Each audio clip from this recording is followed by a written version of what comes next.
Hello नमस्कार दोस्तों, सभी का स्वागत है आप सभी के अपने यूट्यूब चैनल एग्जाम फतेह पर। आज हमारा प्रैक्टिस सेट अच्छा है, आप सभी को पता होगा। अगर आप शुरू से जुड़े हैं तो हम 5 प्रैक्टिस सेट कर चुके हैं, जो कि आपके हिंदी के प्रैक्टिस सेट चल रहे हैं। और उम्मीद है आप सभी का स्कोर उसमें 40 में से 35 तो रहा ही होगा। लास्ट में अपना स्कोर कमेंट बॉक्स में अवश्य बताया कीजिए सभी लोग। और एक बार क्लास को सभी लोग शेयर कर देंगे, और चैनल पे नए हों तो सब्सक्राइब कर लें, और अगर प्रैक्टिस सेट दमदार लगे तो वीडियो को लाइक कर दें। आइए शुरू करते हैं। आज का पहला है आपका, इसमें अनुच्छेद मतलब गद्यांश दिया गया है, जिसमें आपके अनुच्छेद टाइप के बना दिए हैं। मतलब पहले में क्या आएगा, दूसरे में क्या आएगा, तीसरे में क्या आएगा, चौथे में क्या आएगा, पाँचवें में क्या आएगा। तो 5 क्वेश्चन बना दिए हैं आपके। आइए पढ़ के करते हैं इसे। पढ़ेंगे पहले। कई दिन वहाँ रहने पर मुझे उस साध्वी की रिक्त स्थान के बारे में बहुत कुछ मालूम हुआ। आइए देखते हैं पहला क्या ऑप्शन दिया हुआ है। किसके बारे में मालूम हुआ? परिचर्या के बारे में, दिनचर्या के में, परिचर्चा या परिक्रमा। यहाँ पे आपका राइट आंसर क्या हो जाएगा? आपका राइट आंसर हो जाएगा ऑप्शन नंबर बी, दिनचर्या। इसमें लिखा है कई दिन वहाँ रहने पर मुझे उस साध्वी की दिनचर्या के बारे में बहुत कुछ मालूम हुआ। तो आपका राइट आंसर क्या हो जाएगा? Option number B. दूसरा पढ़ेंगे। प्रातःकाल उसके आश्रम से निरंतर आती हुई तुलसीदास के भजनों की स्वर लहरी मेरी सोई आत्मा को रिक्त स्थान कर देती थी। कैसा कर देती थी? जागृत, उदास, चंचल या विचलित। तो आप सभी को पता होगा इसमें क्या होगा। राइट आंसर आपका ऑप्शन नंबर ए, दूसरे का ऑप्शन नंबर ए, जागृत कर देती थी। तीसरा पढ़ेंगे। कितने दिनों से मैं रेल पेल व भागम भाग से रिक्त स्थान ऐसे वातावरण में आने के बारे में सोच रहा था, आने की बात सोच रहा था। रिक्त स्थान की जगह क्या आएगा? भागम भाग से प्रभावित होकर, दूषित होकर, संलग्न होकर, संलग्न होकर या अचेत होकर। तो यहाँ पे आपका राइट आंसर क्या हो जाएगा? आपका राइट आंसर हो जाएगा अचेत होकर। तीसरे का ऑप्शन नंबर डी आपका बिल्कुल राइट आंसर हो जाएगा। अचेत यानी कि चेतना शून्य उचित है।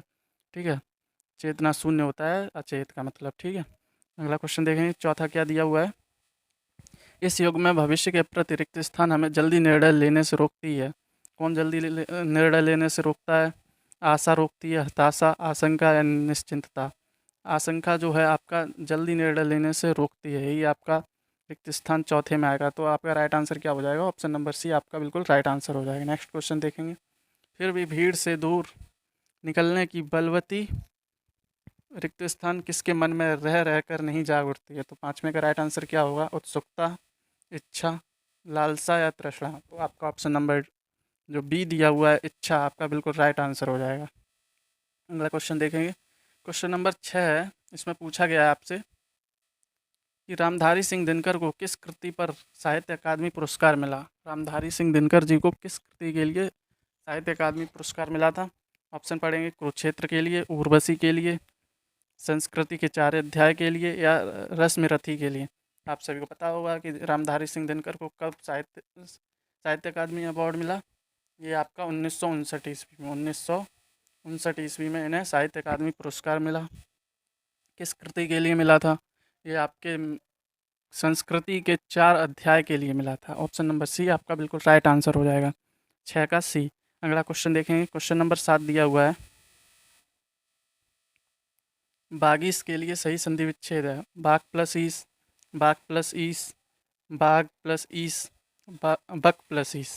तो आपका राइट आंसर क्या हो जाएगा? आपका राइट आंसर हो जाएगा ऑप्शन नंबर ए, बाग प्लस ईस। इसमें कौन सी संधि है? बागीस में आपकी व्यंजन संधि है। कौन सी संधि है इसमें? आपकी व्यंजन संधि है। ठीक है, अगला क्वेश्चन देखेंगे। क्वेश्चन नंबर 8 दिया गया है। जो कुछ ना जानता हो के लिए एक शब्द निम्न में से कौन सा होगा? वाक्यांश के लिए एक शब्द पूछा गया है। जो कुछ ना जानता हो क्या होगा? अज्ञ, अज्ञ होगा, अज्ञ होगा, आज्ञा होगा या आगय होगा। तो इसका राइट आंसर क्या हो जाएगा? ऑप्शन नंबर बी, अज्ञ होगा। जो कुछ ना जानता हो अज्ञ, जो थोड़ा जानता हो वो अल्पज्ञ। क्वेश्चन नंबर 9 देखेंगे। वाच्य कितने प्रकार के होते हैं? आप सभी को पता होगा वाच्य आपके कितने प्रकार के होते हैं। 3 प्रकार के होते हैं, 4 के होते हैं, 1 के होते हैं, या कोई प्रकार नहीं होता। तो आपका राइट आंसर क्या हो जाएगा? ऑप्शन नंबर ए, 3 प्रकार के वाच्य होते हैं। कौन कौन से होते हैं? एक तो कृतवाच्य होता है, कृतवाच्य, और आपका जो भाववाच्य होता है, और कर्मवाच्य होते हैं। 3 प्रकार के वाच्य होते हैं। नेक्स्ट क्वेश्चन देखेंगे। क्वेश्चन नंबर 10 देखेंगे। क्वेश्चन नंबर 10 दिया हुआ है, इसमें आपसे उपसर्ग पूछा है। सम जो उस उपसर्ग है, सम उपसर्ग से बना शब्द निम्न में से कौन सा है? कौन सा जो शब्द ये जो दिए हुए हैं 4 ऑप्शन में, कौन सा शब्द सम उपसर्ग से बना हुआ है? तो आप सभी को पता होगा, जो समाज बना है, या सम्मति बना है, या सामान बना है, या सामाजिक बना है। तो इसका राइट आंसर क्या हो जाएगा? आपका सम्मति जो है ये सम उपसर्ग से बना है। इसका संधि विच्छेद करेंगे तो क्या होगा? इसका संधि विच्छेद होगा सम प्लस मति, ये इसका संधि विच्छेद हो जाएगा। अच्छा, इसमें संधि पूछे तो संधि कौन सी होगी? यदि इसमें संधि देखें तो इसमें आपकी व्यंजन संधि होगी। अच्छा, तो एक बात बताइए, जो ये शेष जो 3 शब्द हैं ये कैसे हैं? इनमें कोई उपसर्ग है? इसमें आपका कोई भी उपसर्ग नहीं है, ये आपके उपसर्ग रहित हैं। ठीक है, नेक्स्ट क्वेश्चन देखेंगे। क्वेश्चन नंबर 11 दिया हुआ है, धाक जमाना मुहावरे का अर्थ निम्न विकल्पों में से कौन सा है? रौब जमाना, रौब में ना रहना, रौब ना जमाना, रोष जमाना। तो आपका राइट आंसर क्या हो जाएगा? मुहावरा आपसे पूछा गया है, धाक जमाना का क्या अर्थ हो जाएगा? रौब जमाना। ठीक है, नेक्स्ट क्वेश्चन देखेंगे। क्वेश्चन नंबर 12 दिया हुआ है, निम्नलिखित वाक्य में विशेषण पदबंध क्या है? रोज कसरत करने वाले लोग स्वस्थ रहते हैं। लोग स्वस्थ रहते हैं, रोज कसरत करने वाले लोग, रोज कसरत करने वाले, रोज कसरत। तो इसमें आपका राइट आंसर क्या हो जाएगा? ऑप्शन नंबर क्वेश्चन नंबर 12 में आपका राइट आंसर क्या हो जाएगा? तो इसमें आपका विशेषण पदबंध कौन सा है? जो आपका जो ऑप्शन नंबर सी दिया हुआ है, रोज कसरत करने वाले, ये आपका बिल्कुल राइट आंसर हो जाएगा, option number C. Next question देखेंगे। क्वेश्चन नंबर 13 दिया हुआ है, लता उगती है, यह वाक्य बहुवचन में क्या होगा? ये आपका एक वचन दिया हुआ है, बहुवचन में क्या होगा? लती उगती हैं, उगते हैं, लते उगते हैं, लताएं उगती हैं, लते उगते हैं। तो आपका राइट आंसर है यहाँ पे ऑप्शन नंबर सी, आपका बिल्कुल राइट आंसर हो जाएगा। ये तो आपके लिए सिंपल क्वेश्चंस हैं, ये तो बिल्कुल भी आपके गलत नहीं होने चाहिए। नेक्स्ट क्वेश्चन देखेंगे। क्वेश्चन नंबर 14, क्वेश्चन नंबर 14 दिया हुआ है, निम्नलिखित में से अव्यय है प्राचीन, मोटा, गरीब या और। तो यहाँ पे अव्यय क्या है आपका? और जो है ये आपका अव्यय है, समुच्चय बोधक अव्यय है। जो दो वाक्यों को जोड़ने वाले शब्द समुच्चय बोधक अव्यय कहलाते हैं। समुच्चय बोधक अव्यय कितने प्रकार के होते हैं? ये आपके 2 प्रकार के होते हैं, एक समानाधिकरण और एक व्याधिकरण। और जो शेष जो ऑप्शन दिए हुए हैं, एक प्राचीन, मोटा और गरीब, ये क्या है? ये आपके विशेषण शब्द हैं, इनके बाद में आप संज्ञा का प्रयोग कर सकते हैं। क्वेश्चन नंबर 15 करेंगे। क्वेश्चन नंबर 15 आपका बढ़िया क्वेश्चन है। जैसे आपके वाक्यांशों के लिए एक शब्द आपके UP triple S C PET में, मैंने पहले ही बोला था कि जो आपके UP triple S C PET है उसमें वाक्यांशों के लिए एक शब्द, विलोम शब्द, मुहावरे, पर्यायवाची शब्द, ये सभी इसी प्रैक्टिस सेट से आपके कवर हो जाएंगे और एक भी क्वेश्चन आपका बाहर नहीं जाएगा। इस पहला दिया हुआ है, जब तक जीवन है तब तक, तो आजीवन, इसका क्या हो जाएगा? आजीवन हो जाएगा। जो ईश्वर को ना माने वो नास्तिक होता है, आप सभी को पता होगा। जो सब कुछ जानता हो वो कौन होता है? वो सर्वज्ञ होता है। जिसे किसी बात की जानने की इच्छा हो, मतलब कोई बात जानने की इच्छा रखने वाला, वो होता है जिज्ञासु। तो यहाँ पे मिलाएंगे कौन सा ऑप्शन सही जा रहा है, तो ऑप्शंस देखेंगे। पहले का क्या होगा? पहले का हमारा हमने देखा आजीवन होगा, तो छोटी छोटी ही देखेंगे किस में आ रही है, पहले की छोटी ही, तो ऑप्शन नंबर सी में आपकी छोटी ही आ रही है। तो आपका राइट आंसर क्या हो जाएगा? आपका जो क्वेश्चन नंबर क्या है, क्वेश्चन नंबर 15 का ऑप्शन नंबर सी आपका बिल्कुल राइट आंसर हो जाएगा। नेक्स्ट क्वेश्चन देखेंगे। क्वेश्चन नंबर 16 दिया हुआ है, निम्न में से कौन सा शब्द पुल्लिंग है? आशा, आज्ञा, गरिमा या सागर। आशा, किसी से आशा नहीं रखनी चाहिए, तो ये आपका कैसा हो गया? स्त्रीलिंग। मेरी आज्ञा मानो, आपकी आज्ञा की अवहेलना नहीं होगी, ऐसा करके होता है, तो यहाँ पे आपका ये भी स्त्रीलिंग हो गया। गरिमा, गरिमा कैसा है? ये भी स्त्रीलिंग है। और सागर, पानी से सागर भर गया, जल से सागर भर गया, ये कैसा है? ये आपका पुल्लिंग शब्द है। वाक्य में प्रयोग करके एक बार देख लेंगे तो आपको पता चल जाएगा कि ये शब्द स्त्रीलिंग है या पुल्लिंग है। नेक्स्ट क्वेश्चन देखेंगे। तो 16 का क्या हो गया? 16 का ऑप्शन नंबर डी आपका बिल्कुल राइट आंसर हो गया। नेक्स्ट क्वेश्चन देखेंगे। क्वेश्चन नंबर 17 दिया हुआ है, इनमें से उत्क्षिप्त व्यंजन है। उत्क्षिप्त व्यंजन की अच्छा विशेषता क्या होती है? इनसे कोई भी जो शब्द है वो स्टार्ट नहीं होता है। तो आपके उत्क्षिप्त व्यंजन 2 होते हैं, कौन कौन से? ढ़ा और ढा। इनके नीचे ये बिंदी जरूर आती है, ठीक है, ध्यान रखेंगे। इनसे कोई भी शब्द स्टार्ट नहीं होता है, ध्यान रखेंगे। क्वेश्चन नंबर 17 का सी आपका राइट आंसर हो जाएगा। क्वेश्चन नंबर 18 देखेंगे। क्वेश्चन नंबर 18 दिया गया है, इनमें से प्रेरणार्थक क्रिया है। अच्छा, क्रिया कैसे बनती है? मूल धातु में अगर ना जोड़ दें, मूल धातु में यदि ना प्रत्यय जोड़ दें तो आपकी क्या बन जाएगी? आपकी बन जाएगी क्रिया। जैसे चल में जोड़ दें ना, तो ये क्या बन जाएगी? चलना। चलना आपकी क्या हो गई? ये आपकी क्रिया हो गई। ये आपकी मूल धातु और ना हो गई आपका प्रत्यय हो गया। और चलना जो शब्द बना है वो हो गया आपका क्या? वो आपकी क्रिया हो गई। तो और आना जोड़ना तो आपकी क्या बनेगी? चलाना। चलाना बनेगी तो वो आपकी होगी प्रथम प्रेरणार्थक, ठीक है। और यदि बाना जोड़ दें, चलवाना, तो ये आपकी क्या हो गई? ये आपकी हो गई द्वितीय प्रेरणार्थक। तो यहाँ पे आना से तो कोई ऑप्शन में है नहीं, आपका क्या है? कटवाना, कटना, मारना और खाना ऑप्शन में दिया हुआ है, तो आपकी द्वितीय प्रेरणार्थक बन रही है। तो आपका ऑप्शन नंबर ए बिल्कुल राइट आंसर हो जाएगा, कटवाना। तो बाना से बना हुआ है, कट में जुड़ा हुआ है बाना।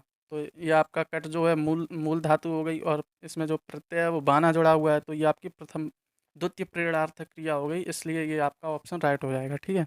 नेक्स्ट क्वेश्चन देखेंगे। राम ने रावण को बाण से मारा, इस वाक्य में स्थूलांकित कारक क्रमशः बताइए। अच्छा, कौन कौन सा कारक होगा इसमें? अलग अलग बताना है। जैसे राम ने में कौन सा है, रावण को कौन सा है, बाण से इसमें कौन सा है, ऐसे करके बताना है क्या होगा इसमें। इसमें जैसे देखेंगे क्रम से अभी बोला है, यानी कि पहले यहाँ पे बताना, फिर यहाँ पे बताना, फिर यहाँ पे बताना। तो पहला देखेंगे, पहला ऑप्शन देखेंगे। अच्छा, इसकी क्या होती है? कर्ता ने, कर्ता ने कर्म को, कर्म को करण से, तो आपकी विभक्ति चिन्ह क्या है? यहाँ पे ने, को है और करण से है, ठीक है। तो क्रम से क्या हो जाएंगी? कर्ता हो जाएगा, यानी राम ने रावण को, कर्म हो जाएगा, और फिर क्या हो जाएगा? बाण से, यानी करण हो जाएगा। तो आपका राइट आंसर क्या हो जाएगा? 19 का सभी लोग कमेंट बॉक्स में आंसर देंगे। राइट आंसर क्या हो जाएगा आपका? 19 का ऑप्शन नंबर डी बिल्कुल राइट आंसर हो जाएगा, कर्ता ने कर्म को करण से, ठीक है। नेक्स्ट क्वेश्चन देखेंगे। चिंतामणि किसका निबंध संग्रह है? बताएंगे सभी लोग, चिंतामणि किसका निबंध संग्रह है? ऑप्शन पढ़ेंगे। बाल मुकुंद गुप्त का है, हजारी प्रसाद द्विवेदी जी का है, आचार्य रामचंद्र शुक्ल जी का है, या श्याम सुंदर दास जी का है? तो आप लोग राइट आंसर इसका बताएंगे। 20 का क्या राइट आंसर होगा? 20 का आपका राइट आंसर होगा ऑप्शन नंबर सी, आचार्य रामचंद्र शुक्ल जी का है, ठीक है, ध्यान रखेंगे, जो कि 3 भागों में संकलित है। नेक्स्ट क्वेश्चन देखेंगे। क्वेश्चन नंबर 21 दिया हुआ है, इत्यादि संकेत चिन्ह है। इत्यादि किसका संकेत चिन्ह है? सभी लोग बताएंगे इत्यादि। इत्यादि जो है, इत्यादि का संकेत चिन्ह क्या है? मतलब जैसे ईटीसी होता है, मतलब एटसेट्रा। तो कैसे मतलब इसे चिन्ह से कैसे प्रदर्शित करते हैं? बताएंगे सभी लोग। ऑप्शन नंबर ए दिया हुआ है डॉट डॉट डॉट डॉट करके, ये होता है, या ऑप्शन नंबर बी में आपका ऐसा डैश करके चिन्ह दिया हुआ है, ये होता है। ये तो आप सभी को पता होगा। सी क्या है? सी आपका भाग चिन्ह है। और ये क्या है? ये समुच्चय बोधक अवयव वाला चिन्ह है, ठीक है, ध्यान रखेंगे। समुच्चय बोधक अवयव नहीं, विस्मयादि बोधक वाला वाला है ये। और जो ये डॉट डॉट दिया हुआ है ये इत्यादि का है, और ये क्या है? ये योजक चिन्ह है ऑप्शन नंबर बी में जो दिया हुआ है। तो 21 का ऑप्शन नंबर ए आपका राइट आंसर हो जाए। नेक्स्ट क्वेश्चन देखेंगे। क्वेश्चन नंबर 22 दिया हुआ है, राह खर्च का सही सामासिक विग्रह निम्न में से कौन सा है? राह में खर्च, राह के लिए खर्च, राह पर खर्च, राह दे खर्च। तो ये डी तो बिल्कुल गलत हो गया, राह दे खर्च तो कुछ नहीं होता सामासिक विग्रह में। इसका राह के लिए खर्च ऑप्शन नंबर बी आपका बिल्कुल राइट आंसर हो जाएगा। तो 22 का आपका option number B right answer हो जाएगा। यदि इसमें पूछे कौन सा समास है, तो आप सभी को पता है इसमें आपका तत्पुरुष समास है। तत्पुरुष समास में भी पूछे तो कौन सा समास है, तो तत्पुरुष समास में आपका कौन सा है? संप्रदान समास है। संप्रदान तत्पुरुष समास, संप्रदान के लिए विभक्ति चिन्ह है, तो संप्रदान के लिए, ठीक है। नेक्स्ट क्वेश्चन देखेंगे। क्वेश्चन नंबर 23 दिया है, 54 को हिंदी में क्या कहते हैं? 54 कहते हैं, 44 कहते हैं, 64 कहते हैं, या 42 कहते हैं? ये तो हलवा क्वेश्चन आ गया बिल्कुल। ये तो आपका 23 का ऑप्शन नंबर ए 54 कहते हैं। नेक्स्ट क्वेश्चन देखेंगे। ये तो सीबीएसई बोर्ड वालों के लिए आ गया बिल्कुल, कि 54 को क्या कहते हैं, जैसे 69 को क्या कहते हैं, 79 को क्या कहते हैं, ऐसे पूछते हैं उनसे, तो नहीं बता पाते हैं बहुत से। नेक्स्ट क्वेश्चन देखेंगे। 24 देखेंगे, नीर भरे नैना रहे तऊ न प्यास बुझाई पंक्ति में निम्न में से कौन सा अलंकार है? बताएंगे सभी लोग इसमें कौन सा अलंकार है? उत्प्रेक्षा अलंकार है, या पुनरुक्ति प्रकाश अलंकार है, या विशेषोक्ति अलंकार है, या वक्रोक्ति अलंकार है? बताएंगे सभी लोग इसमें कौन सा अलंकार है? पढ़ेंगे। नीर भरे नैना रहे तऊ न प्यास बुझाई, क्या होगा इसमें? यहाँ पे है नीर पानी है लेकिन प्यास नहीं बुझी, इसका क्या अर्थ हो गया? ये होता है आपका विशेषोक्ति अलंकार। जहाँ कारणों के रहते हुए भी कार्य की पूर्ति ना हो, वहाँ पर क्या होता है आपका? विशेषोक्ति अलंकार हो। जहाँ पे कारण भी हो लेकिन भी कार्य की भी पूर्ति ना हो, वहाँ पे आपका विशेषोक्ति अलंकार होता है। ध्यान रखेंगे। नेक्स्ट क्वेश्चन देखेंगे। क्वेश्चन नंबर 25 दिया हुआ है, निम्न में से एक शब्द तत्सम है। कौन सा शब्द है जो इसमें तत्सम है? सपूत है, सरीसृप है, या सांकल है, या सांझ है? तो सभी बताइएगा क्वेश्चन नंबर 25 का राइट आंसर क्या होगा? आपका क्वेश्चन नंबर 25 का राइट आंसर होगा ऑप्शन नंबर बी, सरीसृप जो है एक तत्सम शब्द है। अच्छा, सपूत का क्या होगा? सपूत का तत्सम पूछेगा, तत्सम सपूत का क्या होगा? सपुत्र होगा, सुपुत्र होगा, ठीक है। और सांकल का क्या होगा? सांकल का बताइएगा सब लोग, सांकल का क्या होगा? सांकल आपका देश शब्द है। कैसा शब्द है सांकल? सांकल आपका देश शब्द है। और जो सांझ है, सांझ का क्या होगा? सांझ का तत्सम होगा आपका संध्या। संध्या ये आपका इसका तत्सम होगा। नेक्स्ट क्वेश्चन देखें तो 25 का राइट आंसर क्या होगा आपका? ऑप्शन नंबर बी आपका 25 का बिल्कुल राइट आंसर होगा। नेक्स्ट क्वेश्चन देखेंगे। क्वेश्चन नंबर 26 दिया हुआ है, ये फिर आपके मतलब सूची 1 को सूची 2 से मिलाना है। 26 देखेंगे। फूलों का क्या होता है? गट्ठर होता है, या काफिला होता है, या कुंज होता है, या गुच्छा होता है? बताएंगे सभी लोग फूलों का क्या होता है? फूलों का गुच्छा होता है। लताओं का क्या होता है? बताएंगे सभी लोग, लताओं का क्या होता है? लताओं का कुंज होता है। वस्त्रों का क्या होता है? वस्त्रों का बताएंगे, वस्त्रों का गट्ठर होता है। ऊँटों का क्या होता है? ऊँटों का आपका काफिला होता है। तो आपका राइट आंसर क्या हो जाएगा? पहले का बड़ा ई, पहले में क्या होगा? बड़ा ई। तो बड़ा ई तो आपका ऑप्शन नंबर ए में आ रहा है, तो आपका राइट आंसर क्या हो जाएगा? ऑप्शन नंबर ए बिल्कुल राइट आंसर हो जाएगा। नेक्स्ट क्वेश्चन देखेंगे। क्वेश्चन नंबर 26 है। क्वेश्चन नंबर 27 देखेंगे। क्वेश्चन नंबर 27 दिया हुआ है, घबराहट में प्रत्यय है। घबराहट में क्या प्रत्यय है? बताना। अट है, या हट है, आहट है, या राहट है? बताएंगे सभी लोग घबराहट में क्या प्रत्यय है? घबराहट में आपका कौन सा प्रत्यय है? घबराहट में है आपका ऑप्शन नंबर सी, आहट प्रत्यय। ये आपके जो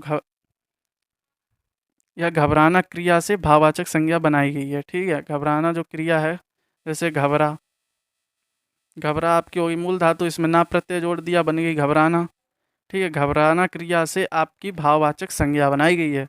घबराहट, घबराहट तो भाव है एक, इसे एक प्लेट में तो नहीं परोस सकते, ठीक है। तो ये आपकी भाववाचक संज्ञा हो गई।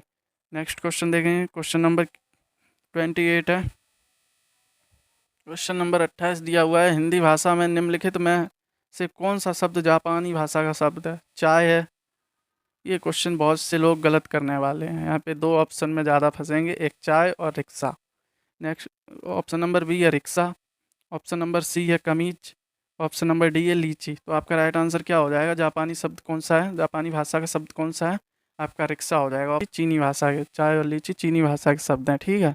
और कमीज कहाँ का है? कमीज आपका अरबी भाषा का शब्द है। नेक्स्ट क्वेश्चन देखेंगे। क्वेश्चन नंबर 29 दिया हुआ है, अंग अंग ढीला होना, इस मुहावरे का अर्थ क्या है? अंग अंग ढीला होना, बहुत कम थकना, बहुत थक ना जाना, बहुत चोट लगना, बहुत थक जाना। अंग अंग ढीला होना, बहुत थक जाना। ऑप्शन नंबर डी आपका राइट आंसर है। यहाँ पे ऑप्शन नंबर बी सही से पढ़ेंगे, बहुत थक ना जाना। जल्दी के चक्कर में आंसर गलत मत कर देना है, ऑप्शन सही से पढ़ना, क्योंकि जो क्वेश्चन आते होते हैं वो भी अगर गलत हो जाएं, वही आपको मेरिट से नीचे गिराते हैं। क्योंकि जो दूसरा स्टूडेंट बैठा हुआ है वो तो आप जो क्वेश्चन आ रहा है अगर वो सही कर रहा है तो आप तो एक नंबर पीछे ही जा रहे हो, आता हुआ भी गलत कर रहे हो, इसलिए सही से ऑप्शन पढ़ के तब लगाइएगा। नेक्स्ट क्वेश्चन देखेंगे। क्वेश्चन नंबर 30 दिया हुआ है, निम्नलिखित शब्दों में से तद्भव को पहचानिए। तद्भव पहचानेंगे भाई। पाषाण है, कंकड़ है, प्यासा है, या पच्छ है? कौन सा शब्द है जो तद्भव है? बताएंगे सभी लोग। 30 का आंसर क्या होगा? 30 का जो 30 का आंसर बताएंगे सभी लोग, ऑप्शन नंबर सी, प्यासा जो है ये एक तद्भव शब्द है, जो कि किससे बना है? ये आपके पिपासा तत्सम होता है इसका। शेष जो तीनों हैं, पाषाण, कंकड़ और पच्छ, ये आपके क्या हैं? ये आपके तत्सम शब्द हैं। नेक्स्ट क्वेश्चन देखेंगे, क्वेश्चन नंबर 31 है। अशुद्ध वाक्य को पहचानिए। सीता घर चली, राम पहाड़ पर चढ़ा, राम ने ग्रंथ पढ़ा, हमने सामने बैठे। ये आपका गलत वाक्य आपको साफ साफ दिख रहा है, ऑप्शन नंबर डी आपका बिल्कुल गलत वाक्य लिखा हुआ है। अच्छा, इसका शुद्ध वाक्य बनाए तो क्या होगा? हम सामने बैठे, हमने नहीं, हम सामने बैठे। ठीक है, न इसमें से हट जाएगा। नेक्स्ट क्वेश्चन देखें, क्वेश्चन नंबर 32 दिया हुआ है। जिस वाक्य में साधारण और मिश्र वाक्य का मेल संयोजक अव्ययों द्वारा होता है उसे क्या कहते हैं? बताएंगे सभी लोग। जिस वाक्य में साधारण और मिश्र वाक्य का मेल संयोजक अव्यय द्वारा होता है उसे क्या कहते हैं? उसे हम संयुक्त वाक्य कहते हैं। आपका राइट आंसर क्या हो जाएगा? Option number B. 32 का आपका ऑप्शन नंबर बी बिल्कुल राइट आंसर हो जाएगा। नेक्स्ट क्वेश्चन देखेंगे, क्वेश्चन नंबर 33 दिया हुआ है। कहाँ राजा भोज, कहाँ गंगू तेली, लोकोक्ति का अर्थ होगा, क्या अर्थ होगा? विशिष्ट और सामान्य व्यक्ति की तुलना, दोनों बराबर होना, किसी तरह की जिम्मेदारी ना उठाना, गुण। ये ऑप्शन सी और डी तो आपके गलत हो गए। दोनों बराबर होना ये भी गलत हो गया। ऑप्शन नंबर ए आपका बिल्कुल राइट आंसर हो जाएगा। 33 का ऑप्शन नंबर ए आपका बिल्कुल भी राइट आंसर हो जाएगा। विशिष्ट मतलब राजा भोज और सामान्य व्यक्ति मतलब गंगू तेली की तुलना हुई है। ठीक है, नेक्स्ट क्वेश्चन देखेंगे, क्वेश्चन नंबर 34 दिया हुआ है। क्वेश्चन नंबर 34 पढ़ेंगे सभी लोग और उत्तर देंगे कमेंट बॉक्स में। और 34 का आंसर क्या होगा? 34 है आपका, निम्नलिखित में से किस समास में दो घटकों की प्रधानता होती है? जिसमें दोनों पद प्रधान होते हैं वो कौन सा समास होता है? वो तो आपका एक ही समास होता है, वो है आपका द्वंद्व समास। ये तो बिल्कुल हल्का सा क्वेश्चन है, ये तो सभी सही कर देंगे। जैसे इसमें मतलब योजक चिन्ह और आता है इन दोनों के बीच में, जैसे पाप और पुण्य। ठीक है, ऐसे विलोम शब्द आते हैं इसमें, जैसे माता पिता। ठीक है, नेक्स्ट क्वेश्चन देखेंगे। अव्ययीभाव में पूर्व पद प्रधान होता है और बहुब्रीहि में कोई भी पद प्रधान नहीं होता है। जो तीसरा पद की ओर इशारा होता है, तीसरा पद इसमें प्रधान होता है। तत्पुरुष में कौन सा पद प्रधान होता है? तत्पुरुष में आपका उत्तर पद प्रधान होता है। नेक्स्ट क्वेश्चन देखेंगे, क्वेश्चन नंबर 35। सोरठा के प्रथम चरण में कितनी मात्राएं होती हैं? सभी लोग बताएंगे सोरठा के प्रथम चरण में कितनी मात्राएं होती हैं। 35 का सभी लोग आंसर बताएंगे। सोरठा, पहले तो ये बताइए सोरठा कैसा छंद है? सोरठा आपका अर्ध सम्मात्रिक छंद है। ठीक है, ध्यान रखिएगा, सोरठा आपका कैसा छंद है? सोरठा आपका अर्ध सम्मात्रिक छंद है। सोरठा के विषम चरण में कितनी मात्राएं होती, मतलब पहला जो हुआ वो विषम चरण हो गया, तो विषम चरण में कितनी मात्राएं होती हैं? 11 मात्राएं होती है। तो इसका राइट आंसर क्या हो जाएगा? ऑप्शन नंबर बी 11 हो जाएगा। समचरण में कितनी होती हैं? समचरण में 13 होती हैं। और दोहा इसका उल्टा होता है, दोहा में विषम चरण में 13 होती हैं लेकिन सम में कितनी होती हैं? सम में 11 होती हैं। तो आपका राइट आंसर क्या होगा? इसमें प्रथम चरण में पूछा है, प्रथम आपका विषम होता है, विषम में तो सोरठा में 11 होती हैं। तो ऑप्शन नंबर बी आपका बिल्कुल राइट आंसर हो जाएगा। नेक्स्ट क्वेश्चन देखेंगे, क्वेश्चन नंबर 36 दिया हुआ है। हमें अनाथ बच्चों की मदद करनी चाहिए। यहाँ पे अनाथ है, अनाथ शब्द का विलोम शब्द बताइए। विलोम शब्द बताएंगे अनाथ का क्या होगा? सनाथ होगा, अज्ञ होगा, अपाहिज होगा, जिसका कोई ना हो। जिसका कोई ना हो ये तो आपके वाक्यांश के लिए हो गया, जिसका कोई ना हो। ठीक है, तो इसका क्या विलोम शब्द हो जाएगा आपका? ऑप्शन नंबर ए सनाथ बिल्कुल राइट आंसर हो जाएगा। क्वेश्चन नंबर 36 का ऑप्शन नंबर ए आपका राइट आंसर हो जाएगा। क्वेश्चन नंबर 37 देखेंगे। अति उपसर्ग से बना शुद्ध शब्द निम्न में से कौन सा है? अतिरिक्त है, अतिरिक्त है, अतिरिक्त, अतिरिक्त है। तो आप सभी इसका राइट आंसर बताएंगे। अतिरिक्त शब्द होता है, ये सभी जो है ये इसमें बर्तनी की भी अशुद्धि है और इसमें आपका अति उपसर्ग भी नहीं है। ठीक है, आपका राइट आंसर क्या हो जाएगा? 37 का आपका राइट आंसर हो जाएगा option number B. Next question देखेंगे, क्वेश्चन नंबर 38। वर्णों की आवृत्ति होने पर कौन सा अलंकार होता है? वर्णों की बार बार आवृत्ति हो तो कौन सा अलंकार होगा? वर्णों की बार बार आवृत्ति होने पर श्लेष होता है, अनुप्रास होता है, रूपक होता है, उपमा होता है। तो आप सभी को पता होगा जब वर्णों की बार बार आवृत्ति होती है तो कौन सा अलंकार होता है? आपका अनुप्रास अलंकार होता है। जैसे एक उदाहरण देखेंगे, रघुपति राघव राजा राम। इसमें क्या है? जो रा शब्द है, रघुपति, राघव, राजा राम, रा जो वर्ड है, रा वर्ड की आवृत्ति बार बार हुई है, तो इसमें आपका कौन सा अलंकार होगा? आपका अनुप्रास अलंकार होगा। नेक्स्ट क्वेश्चन देखेंगे, 39 दिया हुआ है पित्राज्ञा। पित्राज्ञा के लिए सही संधि विच्छेद को चुनिए। पित्र्या पित्र्या प्लस ज्ञा, पित्रा प्लस आज्ञा, पितृ प्लस आज्ञा, पितृ प्लस आज्ञा। तो आपका राइट आंसर क्या होगा इसमें? 39 का सभी लोग आंसर बताएंगे। 39 का राइट आंसर क्या होगा? ऑप्शन नंबर जो डी है आपका बिल्कुल राइट आंसर हो जाएगा। अच्छा, इसमें कौन सी संधि है? इसमें आपकी एड संधि है। जो रा होता है, जो री होता है, ये दिया हुआ है। ये री प्लस आधा रा मिलके क्या बनता है? री और छोटा आ मिलके क्या बनता है? ये आपका आधा रा बनता है। ठीक है, तो यहाँ पे क्या होगा? पित्राज्ञा होगा। नेक्स्ट क्वेश्चन देखेंगे, क्वेश्चन नंबर 40 है। 40 क्वेश्चन नंबर में क्या दिया हुआ है? सभी लोग आंसर बताएंगे। 40 क्वेश्चन नंबर पढ़ के आंसर बताएंगे। मत गयंद में कितने वर्ड होते हैं? सभी लोग आंसर बताएंगे। मत गयंद में कितने वर्ड होते हैं? 24 होते हैं, या 22 होते हैं, या 23 होते हैं, 21 होते हैं? मत गयंद में कितने होते हैं? 23 वर्ड होते हैं। ठीक है, ऑप्शन नंबर सी आपका राइट आंसर हो जाएंगे। इसमें 7 भगड़, 2 गुरु होते हैं। ठीक है, और ये आपका कैसा छंद है? वर्ड जिसमें गिने जाते हैं वो आपका वार्णिक छंद होता है। ध्यान रखेंगे सभी लोग। और उम्मीद है आपको प्रैक्टिस सेट पसंद आया होगा। अगर पसंद आया हो तो वीडियो को लाइक कर देना, शेयर करना, और चैनल पे नए हो तो सब्सक्राइब कर लेना। और अगर आपने पिछले प्रैक्टिस सेट नहीं किए हैं तो वो भी आप प्रैक्टिस सेट कर लेना। और जो भी आपको क्वेश्चन ना आता हो वो आप नोट करेंगे और नोट्स अपने बनाते हुए चलेंगे। क्योंकि क्योंकि जब भी आपकी वैकेंसी आएगी तब आपके जो शॉर्ट शॉर्ट जो नोट्स आप बनाते हैं वही आपके काम आएंगे। ठीक है, शॉर्ट नोट्स आपकी तैयारी तो पूरी हो ही चुकी है, इसीलिए आप प्रैक्टिस सेट लगा रहे हैं, तो आपके शॉर्ट नोट्स जो हैं वही काम आएंगे। तो ध्यान रखेंगे सभी लोग, अपना ध्यान रखेंगे। और वीडियो पसंद आया लाइक कर देना और शेयर कर देना, और चैनल पे नए हो तो सब्सक्राइब कर लेना। धन्यवाद।